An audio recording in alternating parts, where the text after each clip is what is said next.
Jeden oheň práve vzniká, iný v diaľke dohára.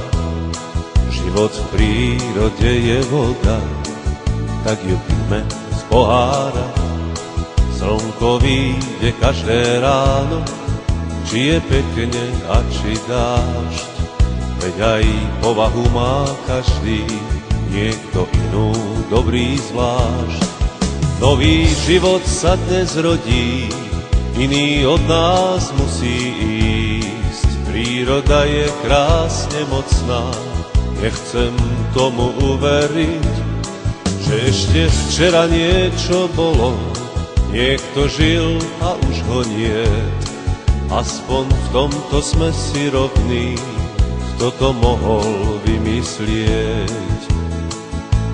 Tak mi ver, je to kolobeh, ktorý trvá tisíce rokov. Tak mi ver, v ňom ubehneš iba zo pár smiešných krokov. Tak mi ver, to sa nedá vôbec zmeniť, no proste to nejde. Ale život máme žiť na to, ako voda na vzkriesenie.